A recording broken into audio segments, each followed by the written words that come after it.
Après 50 ans, beaucoup de personnes commencent à sentir que leur corps ne répond plus exactement comme avant. Un genou devient plus raide au réveil. Une hanche tire quand on se lève d'une chaise. Les doigts paraissent moins souples. Une épaule gêne quand on tend le bras. Le bas du dos semble plus fragile après une journée pourtant normale. Et à partir de là, une question revient souvent, est-ce simplement l'âge, ou est-ce qu'on peut réellement agir? L'arthrose devient en effet plus fréquente avec l'avancée en âge, et les symptômes typiques incluent une douleur pendant l'utilisation de l'articulation, une raideur après le repos qui dure souvent moins de 30 minutes, une baisse de mobilité et parfois un gonflement après l'activité. La première erreur que beaucoup commettent, c'est de croire que lorsqu'une articulation fait mal, il faut la ménager au point de presque ne plus bouger. En réalité, l'immobilité prolongée peut aggraver la raideur, faire perdre de la force musculaire et rendre les gestes du quotidien encore plus difficiles. Les recommandations sérieuses placent au contraire l'exercice au centre de la prise en charge de l'arthrose. Le Centre national américain spécialisé dans les maladies des articulations explique que l'exercice peut réduire la douleur et la raideur, tout en améliorant la souplesse, la force musculaire et l'endurance. Le National Institute for Health and Care Excellence recommande aussi, pour toutes les personnes souffrant d'arthrose, un exercice thérapeutique adapté à leurs besoins. Donc le premier vrai geste naturel qui soulage, ce n'est pas un remède miracle. C'est le mouvement. Pas le mouvement brutal. Pas l'effort forcé. Pas la douleur qu'on s'impose inutilement. Mais le mouvement intelligent, progressif et régulier. Marcher un peu chaque jour, mobiliser doucement l'articulation, reprendre confiance dans le geste, sortir du cercle de l'évitement, tout cela change déjà énormément. Le Centre pour le contrôle et la prévention des maladies rappelle que l'activité physique réduit la douleur, améliore la fonction physique et aide à retarder les limitations provoquées par l'arthrite. Le deuxième geste naturel, c'est le renforcement musculaire. Beaucoup de gens se concentrent uniquement sur l'articulation douloureuse, mais oublient ce qui la soutient. Pourtant, lorsque les muscles autour du genou, de la hanche, de l'épaule ou du dos s'affaiblissent, l'articulation se retrouve plus exposée. Elle supporte moins bien les contraintes, elle devient moins stable, et chaque mouvement du quotidien peut coûter plus cher. Les recommandations du National Institute for Health and Care Excellence parlent très clairement de renforcement musculaire local et de travail aérobie général comme base de l'exercice thérapeutique en cas d'arthrose. Et cela ne veut pas dire qu'il faut se lancer dans un entraînement extrême. Cela peut être beaucoup plus simple que ce que l'on imagine. Une marche régulière. Du vélo doux. Des exercices de chaise. Des mouvements dans l'eau. Un peu de travail guidé avec un kinésithérapeute. Une reprise lente mais régulière. Le Centre national américain sur l'arthrose cite parmi les activités utiles la marche, le vélo, la natation, les exercices aquatiques et le tai chi. Le troisième geste naturel, souvent sous-estimé, c'est la régularité. Beaucoup essaient quelques jours, ressentent une gêne de reprise, puis se disent que ce n'est pas fait pour eux. Pourtant, reprendre une activité physique après une période de douleur ou de sédentarité peut s'accompagner d'un peu d'inconfort au début. Cela ne veut pas dire que l'on fait mal les choses. Cela veut souvent dire que le corps est en train de se réadapter. Les sources officielles conseillent de commencer lentement et d'augmenter progressivement. Ce n'est pas l'effort héroïque d'un jour qui soulage les articulations, c'est la répétition de gestes adaptés sur la durée. Le quatrième geste naturel, c'est le contrôle du poids lorsqu'il existe un excès. C'est un sujet délicat, mais il faut en parler avec calme. Quand le corps porte davantage de charge, surtout au niveau des genoux, des hanches et du bas du dos, les articulations encaissent plus à chaque pas, à chaque montée d'escalier, à chaque levée. Les recommandations du National Institute for Health and Care Excellence indiquent que, chez les personnes en surpoids ou vivant avec une obésité, la perte de poids améliore la douleur, la fonction physique et la qualité de vie. Le Centre pour le contrôle et la prévention des maladies rappelle aussi qu'une petite perte de poids peut déjà diminuer la douleur et le handicap lié à l'arthrite. Cela ne veut pas dire qu'il faut tomber dans des régimes violents ou chercher une transformation rapide. Cela veut dire qu'alléger un peu la pression sur des articulations déjà sensibles peut devenir l'un des gestes les plus efficaces. Parfois, le meilleur remède naturel n'est pas dans une gélule, ni dans une plante à la mode. Il est dans une stratégie réaliste, progressive, tenable, qui réduit ce que l'articulation doit supporter chaque jour. Le 5e geste naturel, c'est la chaleur et parfois le froid. La chaleur aide souvent quand l'articulation est raide, difficile à remettre en route, tendue par le manque de mouvement. Elle peut préparer le corps avant l'activité et détendre les tissus. Le froid peut être utile quand une articulation est plus douloureuse après un effort ou lorsqu'il existe une sensation d'irritation. Le Centre national américain sur l'arthrose recommande la chaleur et le froid pour réduire la douleur articulaire. Le 6e geste naturel, c'est de protéger l'articulation au quotidien. Cela veut dire éviter les gestes répétitifs inutiles, ne pas rester trop longtemps dans la même position, ne pas forcer brusquement sans préparation, et apprendre à mieux répartir les efforts dans la journée. Cela peut aussi vouloir dire adapter son environnement. Une chaussure plus stable. Une meilleure hauteur de siège. Une aide dans les escaliers. Une canne quand elle est indiquée.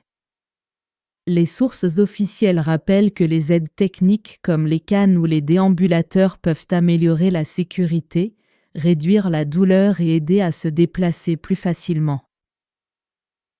Le 7e geste naturel, c'est le travail sur l'équilibre et la stabilité.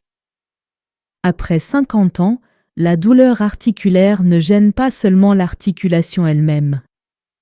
Elle change la manière de marcher, la façon de tourner, de monter les escaliers, de se relever, et parfois même la confiance que l'on a dans son propre corps. À long terme, cette perte de confiance peut devenir presque aussi gênante que la douleur. C'est pour cela que les exercices d'équilibre et des approches comme le tai chi peuvent être utiles, ils aident à retrouver du contrôle, de l'assurance et de la fluidité dans les mouvements. Le 8e geste naturel, souvent oublié, c'est l'éducation. Comprendre ce qui se passe dans une articulation change énormément la manière de vivre avec la douleur. Quand une personne sait pourquoi elle a mal, comment doser son activité, comment reprendre le mouvement sans peur et comment organiser ses efforts dans la journée, elle souffre souvent moins que quelqu'un qui reste dans l'inquiétude et l'évitement. Le Centre pour le contrôle et la prévention des maladies reconnaît de nombreux programmes d'éducation et d'auto-prise en charge qui réduisent la douleur, améliorent la souplesse, facilitent les activités quotidiennes et renforcent la confiance dans la gestion de la maladie. Il faut aussi parler d'un point essentiel, la douleur articulaire n'est pas qu'une affaire d'articulation. Elle finit souvent par affecter le sommeil, l'humeur, l'énergie et la motivation. Une personne qui dort mal à cause de son genou ou de sa hanche bougera moins le lendemain. Une personne qui bouge moins perdra un peu de force. Et moins elle a de force, plus chaque geste deviendra coûteux. C'est ainsi qu'un cercle vicieux s'installe. Voilà pourquoi il faut penser les douleurs articulaires de manière globale, mouvement, récupération, confiance, adaptation des gestes et parfois accompagnement professionnel. Cette approche globale est cohérente avec les programmes reconnus par les autorités de santé qui combinent activité physique et autogestion des symptômes. Une autre chose importante à comprendre, c'est qu'il ne faut pas attendre que la douleur devienne très forte pour réagir. Beaucoup de personnes vivent des mois, parfois des années, en adaptant leur vie à la douleur sans vraiment la traiter intelligemment. Elles évitent certains escaliers, limitent certaines marches, renoncent à certaines sorties, réduisent leurs activités, puis finissent par croire que leur monde doit forcément se rétrécir avec l'âge. Pourtant, les recommandations actuelles vont dans l'autre sens.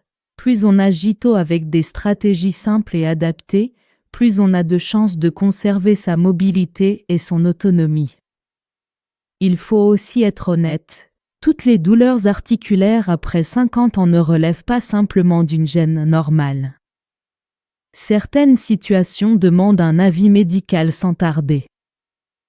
Si une articulation devient soudainement très douloureuse, très gonflée, rouge ou chaude, surtout si cela concerne une seule articulation, ou si cela s'accompagne de fièvre, de frissons ou d'un malaise général, il faut consulter rapidement.